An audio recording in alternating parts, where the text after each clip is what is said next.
Hello friends, नमस्कार। आप सभी को नमस्कार, सभी का वेलकम इस क्लास में। You all are welcome to this class. Live class में जितने स्टूडेंट्स ऑलरेडी ज्वाइन कर चुके हैं वो कंफर्म कर देंगे क्विकली आपका ऑडियो वीडियो एक्सेसिबल है।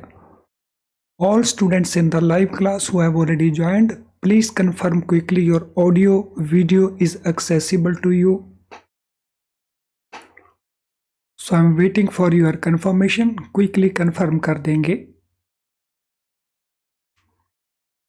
तो चलिए शुरू करते हैं डिस्कशन को। आज का हमारा ये डिस्कशन प्रीवियस सेशन से इन कंटिन्यूएशन है। प्रीवियस सेशन में हम गार्निशी ऑर्डर को डिस्कस कर रहे थे, जिसके कई सारे इंपॉर्टेंट एस्पेक्ट ऑलरेडी हम डिस्कस कर चुके हैं। उस वीडियो लेसन को अगर आपने अभी तक वॉच नहीं किया तो उसको ज़रूर वॉच कर लें, क्योंकि उससे रिलेटेड क्वेश्चंस हम इस सेशन में डिस्कस करने वाले हैं। हमारा ये बेस बिल्डिंग क्लास है और यहाँ पे हम कॉन्सेप्ट को और क्वेश्चंस दोनों को ही डिस्कस करने जा रहे हैं, ताकि आपका बेस एकदम स्ट्रांग हो और फिर पेपर में जैसे भी क्वेश्चंस पूछे जाएं आसानी से आप उन क्वेश्चंस को हैंडल कर सको। तो चलिए शुरू करते हैं डिस्कशन गार्निशी ऑर्डर के ऊपर आगे। So garnishee order and joint accounts. When garnishi is in single name and customer's account is in joint names, जैसे हस्बैंड एंड वाइफ का हो सकता है, टू ब्रदर्स हो गए, मदर एंड डॉटर और two friends, with the operational clause either or survivor, the money lying in such account cannot be attached. So अगर एक नॉर्मल जॉइंट ऑपरेट है अकाउंट है, ए एंड बी इनका नॉर्मल जॉइंट अकाउंट है, तो उसमें भी ये ऑर्डर एप्लीकेबल नहीं बनेगा। और इस अकाउंट में अगर ऑपरेशन आइदर सर्वाइवर है तो उस केस में भी ये ऑर्डर एप्लीकेबल नहीं बनेगा। लेकिन इस अकाउंट के अंदर अगर ये फॉर्मर सर्वाइवर है, operations are former survivor, or order is in the name of a former, that is order is in the name of A, then it becomes applicable. तो इस बात का ध्यान रखना है, जॉइंट अकाउंट्स में सीधा आंसर नहीं बनता एप्लीकेबल है या नहीं।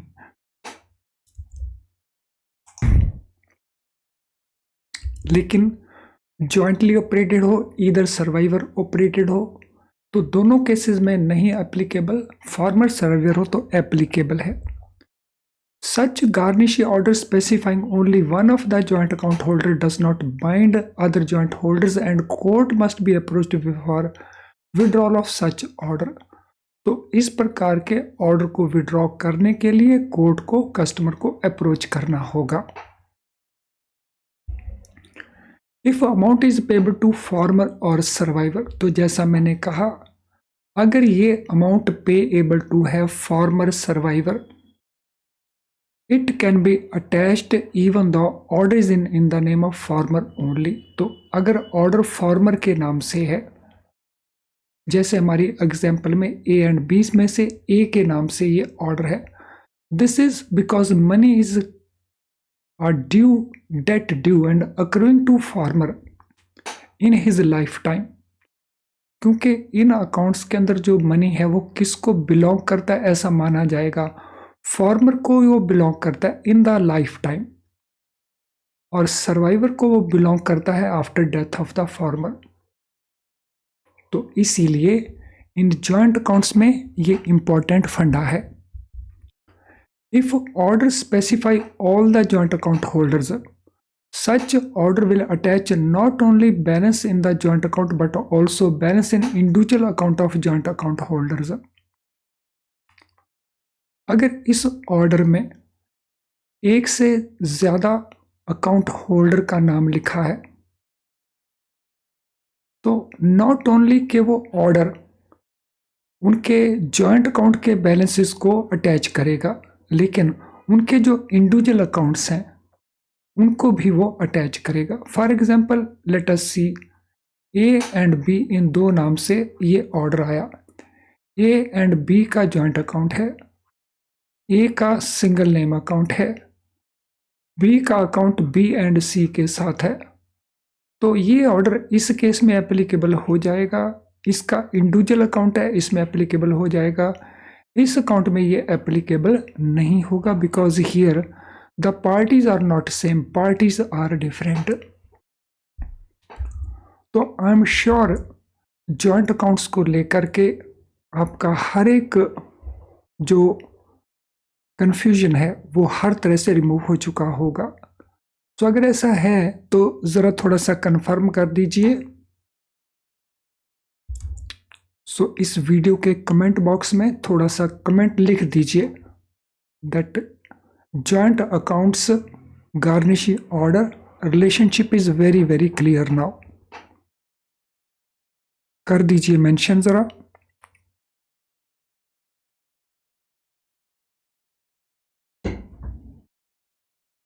अब हम चलते हैं अगले पार्ट के ऊपर, ट्रस्ट अकाउंट। तो ट्रस्ट अकाउंट और गार्निश ऑर्डर आपस में रिलेशनशिप किस तरह का बनता है? Outstanding amount in a trust account can not be attached if the judgement debtor has deposited the money as a trustee. So अगर ट्रस्ट अकाउंट के अंदर आउटस्टैंडिंग अमाउंट है और ऑर्डर ट्रस्टी के नाम से है, तो amount in the trust account can not be attached.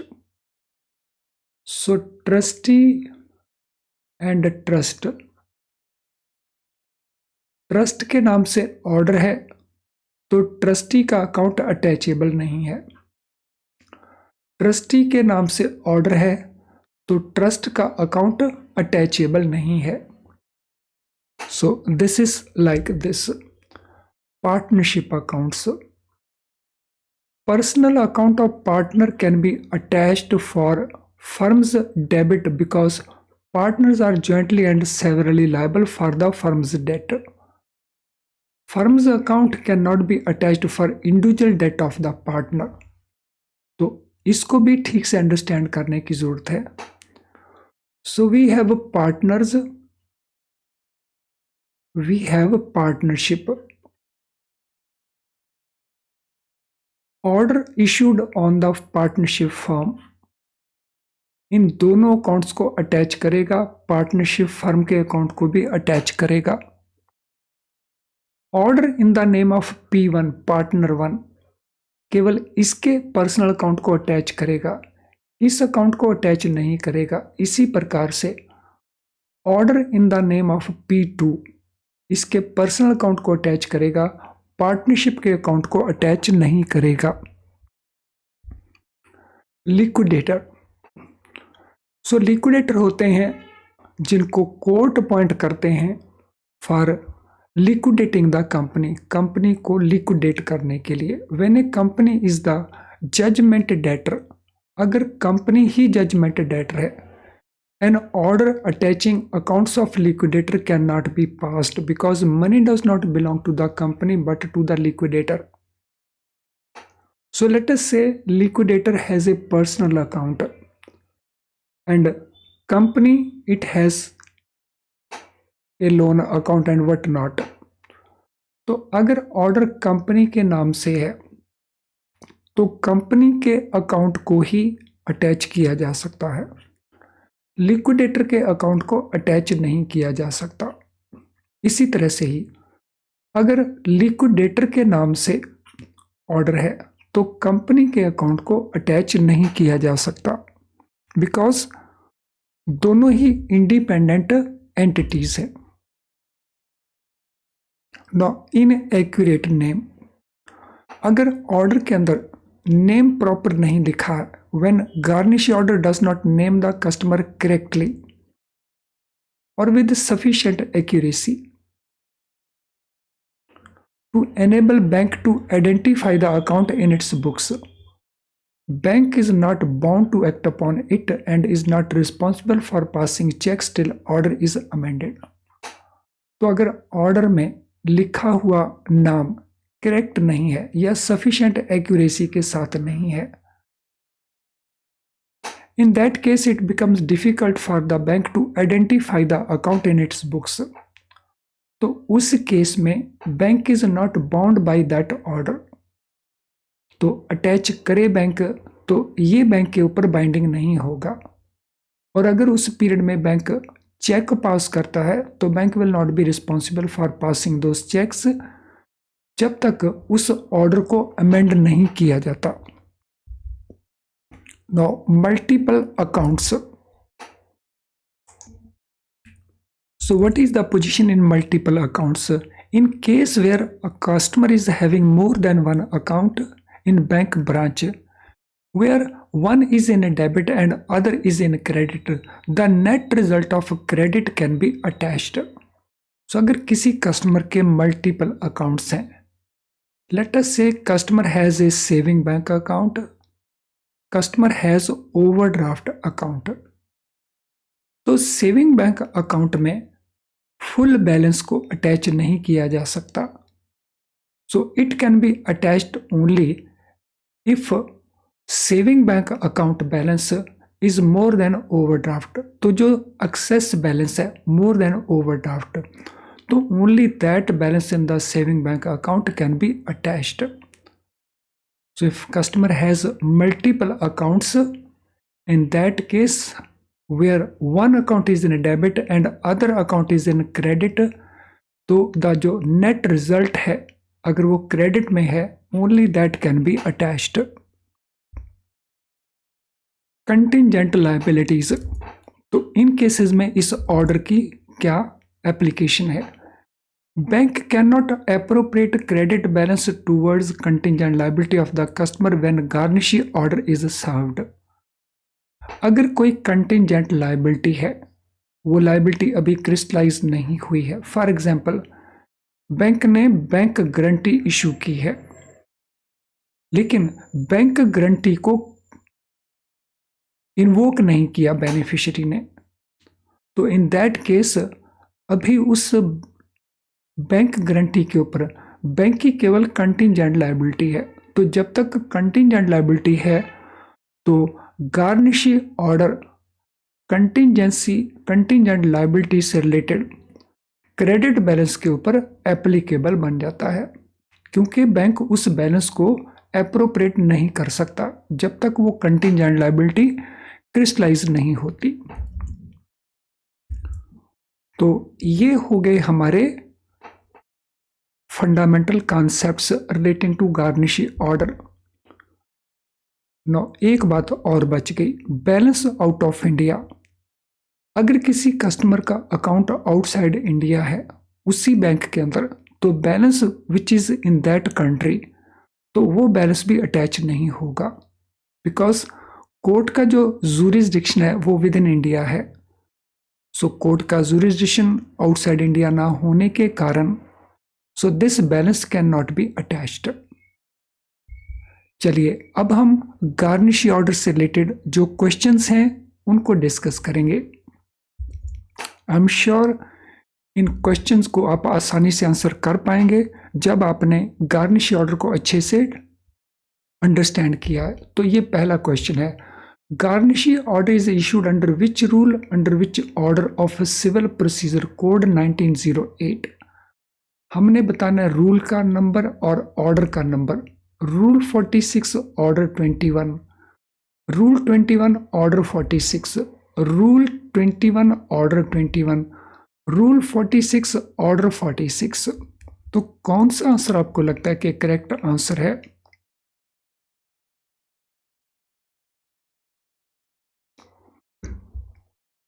Yes, आप चाहें अपनी कॉपी को भी रेफर कर सकते हैं। जो स्टूडेंट रिकॉर्डेड वर्जन को वॉच कर रहे हैं वो आंसर अपनी केवल कॉपी में लिख लेंगे। तो आंसर है हमारा A, rule 46 order 21। Who obtains garnishee order? Garnishee order कौन लेकर के आता है? जजमेंट डेटर लेके आता है, बैंक मैनेजर लेके आता है, जजमेंट क्रेडिटर लेके आता है, कोर्ट क्लर्क लेकर के आता है। So who obtains garnishee order? Garnishee order कौन ऑब्टेन करता है? Judgment debtor, bank manager, judgment creditor या court clerk?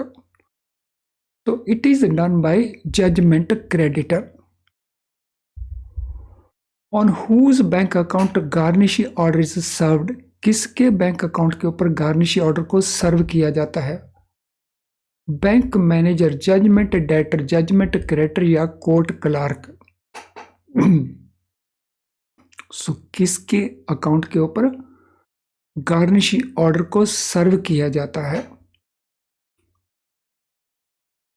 So who serves? तो it is served on account of judgement debtor. So court ने जिससे पैसा रिकवर करना है, जिसका अकाउंट बैंक के साथ है, उसके अकाउंट के ऊपर ये ऑर्डर सर्व होता है। In garnishee order bank is called? तो गार्निशी ऑर्डर में बैंक को क्या कहेंगे? गार्निशी कहेंगे, डेटर्स बैंक कहेंगे, क्रेडिटर्स बैंक कहेंगे या पेइज बैंक कहेंगे? क्वेश्चन नंबर 4,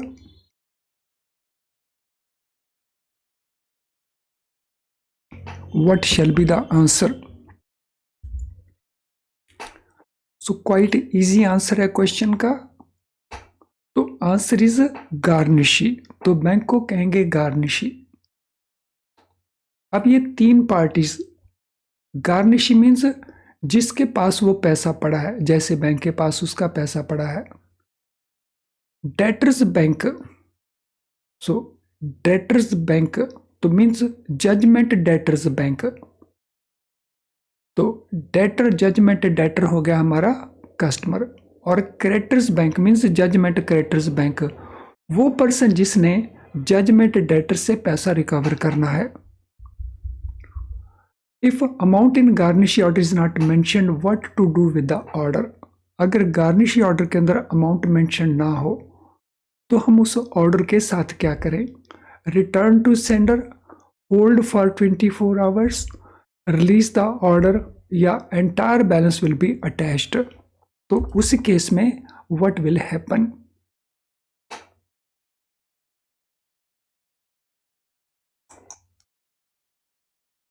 उस ऑर्डर के ऊपर हम क्या एक्शन इनिशिएट करेंगे? So entire balance will be attached.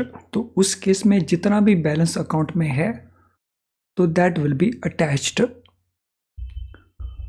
If cheque is to be returned due to garnishee order, what reason to be mentioned? Cheque returning memo में हम किस रीजन को मेंशन करेंगे अगर हमें चेक रिटर्न करना पड़ता है? Because there is garnishee order, refer to drawer, insufficient balance, forgery detected, account closed. So which of the following reasons will be mentioned in the returning memo? Question number 6, what will be our answer? So question number 6 के लिए हमारा answer होगा refer to dryer. तो हमने जो memo लगानी है इनमें वो रेफर टू ड्रॉयर मीमो लगेगा। Order received at 11:55 AM, balance was 23,490 at that time, day end balance is 54,890, amount of order is 35,670, how much amount is attached? कितना अमाउंट अटैच होगा? ये हमारे ऑप्शन आंसर्स हैं। ऑर्डर रिसीव हुआ at 11:55 AM, उस समय balance था 23,490, day end balance काफी ज्यादा है, ऑर्डर का अमाउंट इन बिटवीन है। तो कितने अमाउंट के लिए ये ऑर्डर बैलेंस को अटैच करेगा? रूल को माइंड में रखिए और आंसर दे दीजिए, आपका आंसर बिल्कुल करेक्ट हो जाएगा। तो जो रूल आपको समझाया गया है, जो रूल आपको बताया गया है, वो आंसर प्रोवाइड कर दीजिए। सो गार्निशी ऑर्डर के केस में amount which is available at the time when order is received, so that becomes attachable. So this mean option A हमारा आंसर बन जाएगा. So this balance will B attachable. Which order as part of Garnishi order seeks the explanation of the bank why balance in the account of judgment debtor with the bank should not be attached and utilized towards settlement of the dues to the judgment creditor. Question को carefully understand करना है. Garnishee order के अंदर वो कौन सा order है जो बैंक से एक्सप्लेनेशन सीख करता है कि जजमेंट डेटर के अकाउंट में जो बैलेंस पड़ा है उसको क्यों अटैच ना किया जाए और उसे क्यों यूटिलाइज ना किया जाए for payment of judgement creditors amount. So ये है अटैचमेंट इंक्वायरी ऑर्डर, ये है एब्सोल्यूट ऑर्डर, ये है निसी नोटिस या ये है ऑर्डर निसी. क्वेश्चन नंबर 8 आंसर क्या बनेगा? हमने बताना है ये कौन सा ऑर्डर है जो गार्निशी ऑर्डर का पार्ट होता है. So this is order nisi. इसको हम कहते हैं order nisi. Order absolute is an order under which what action is to be taken by the bank. जो ऑर्डर एब्सोल्यूट है उस ऑर्डर के अंदर किस प्रकार का एक्शन बैंक ने इनिशिएट करना है. अकाउंट क्लोजर का, amount remitted as directed by court, freeze the account और bank files a case. So order absolute, what action is required by the bank on receipt of order absolute. Question number 9.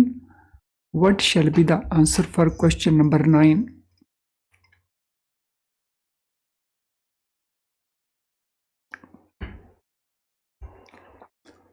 For question number 9, order absolute में लिखा है कि जो amount bank accept कर चुका है for attachment तो वो अमाउंट रिमिट कर दिया जाए. तो यहां पे हमारा ऑप्शन आंसर बन जाएगा B. Let us now go to next question. Z is executor of a trust. In another case, he is appointed receiver of a current account. He also has a personal saving bank account. If garnishi order is received, which account will be attached? सो देखिए उसके 3 account है. एक trust में वो executor है, एक दूसरे account के अंदर वो रिसीवर अपॉइंटेड है, करंट अकाउंट है वो. ये दोनों ही अकाउंट किसी और के हैं. तीसरा उसका पर्सनल सेविंग बैंक अकाउंट है. अगर गार्निशी ऑर्डर उसके नाम से आता है तो कौन सा अकाउंट इसमें अटैच्ड है? Trust account, current account, saving account या ऑल अकाउंट्स आर अटैचेबल. तो कौन कौन से अकाउंट्स अटैचेबल हैं ये आंसर हमने प्रोवाइड करना है. So trust account third party account है, it can not be. Current account again वहां पे वो रिसीवर है, सो ये भी थर्ड पार्टी अकाउंट है, it can not be. So all accounts out है. Only saving bank account can be attached. केवल सेविंग बैंक अकाउंट को अटैच किया जा सकता है. Next question.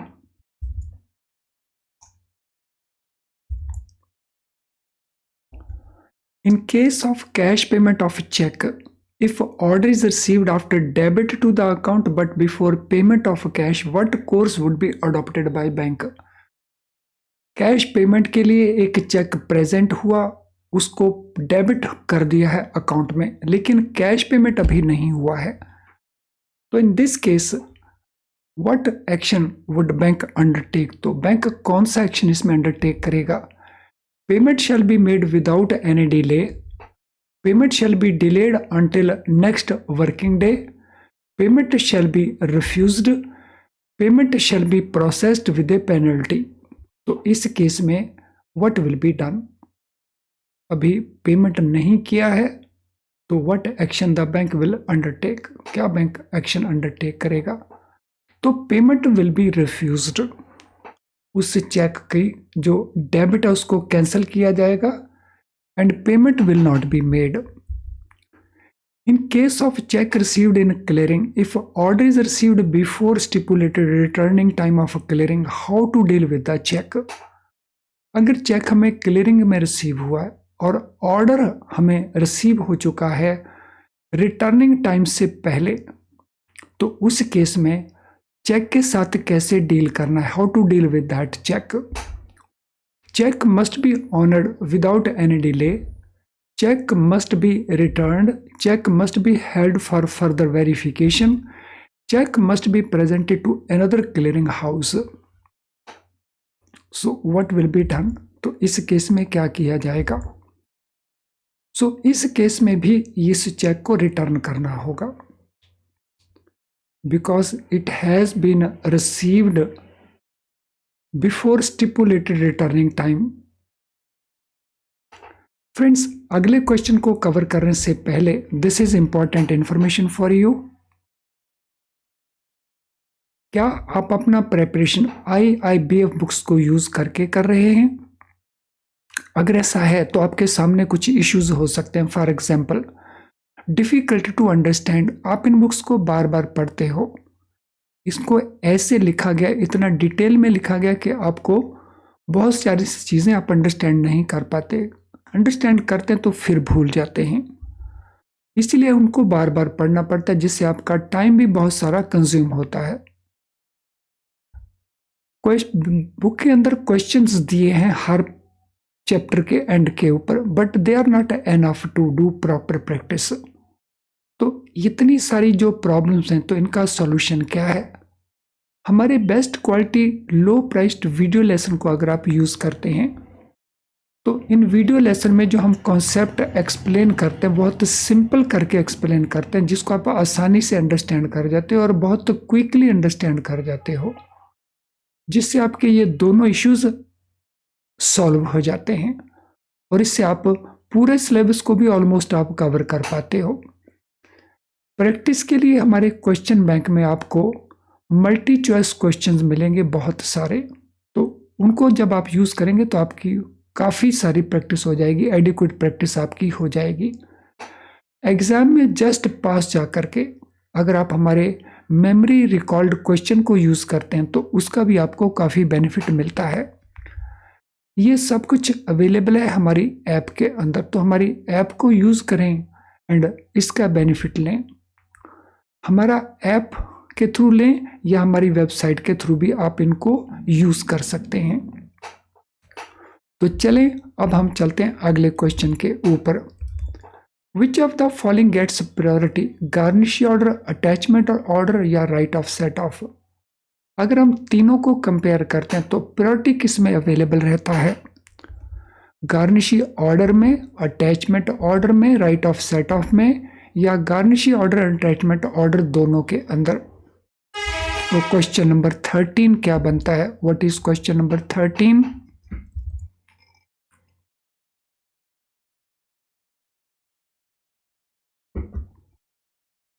Question number 13, so answer here is right of set of.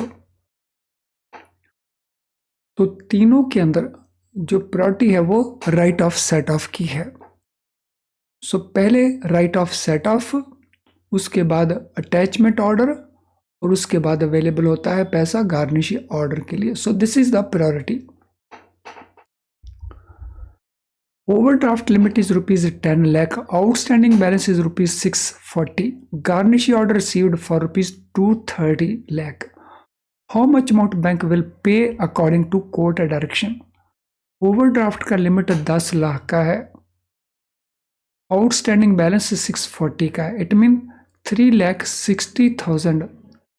So this is withdrawable amount.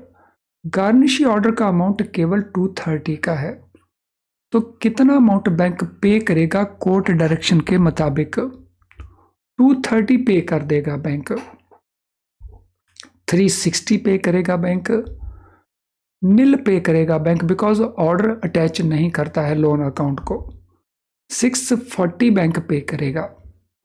So what will be our answer for question number 14। तो क्या answer बनता है question number 14 के लिए? सो क्वेश्चन नंबर 14 का answer बनता है सी। सो कोई अमाउंट पे नहीं होगा बिकॉज ऑर्डर लोन अकाउंट को अटैच नहीं करता। लोन अकाउंट का पैसा कस्टमर का पैसा नहीं है, तो इसीलिए वो इसको अटैच नहीं करेगा। फ्रेंड्स, आज के सेशन से रिलेटेड अगर आपका कोई भी क्वेश्चन है तो आप उस क्वेश्चन को टाइप कर सकते हैं इस वीडियो के कमेंट बॉक्स के अंदर। तो वहां पे टाइप कर देना, वहीं पे हम उसको सूटेबली आंसर करके आपकी हेल्प करेंगे।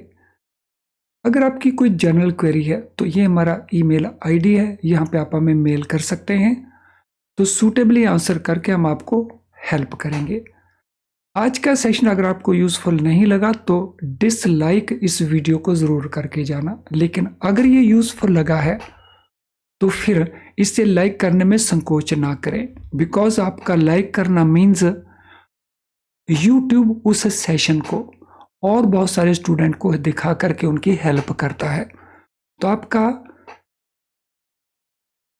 लाइक करना केवल लाइक करना नहीं है, इससे बहुत सारे और स्टूडेंट्स की यूट्यूब हेल्प करता है। इस सेशन को अगर आपने शेयर किया तो आपके दूसरे फ्रेंड्स कोलीग्स वो भी इसका बेनिफिट ले सकते हैं। चैनल को अगर आपने अभी तक सब्सक्राइब नहीं किया और वो भी बेल आइकन के साथ, तो उसको सब्सक्राइब ज़रूर करें बेल आइकन के साथ, ताकि आपको हमारे सारे नोटिफिकेशंस ऑन टाइम अवेलेबल रहें। एंड फाइनली फ्रेंड्स, अब हम इस सेशन को वाइंड अप करेंगे। Thank you and all the very best.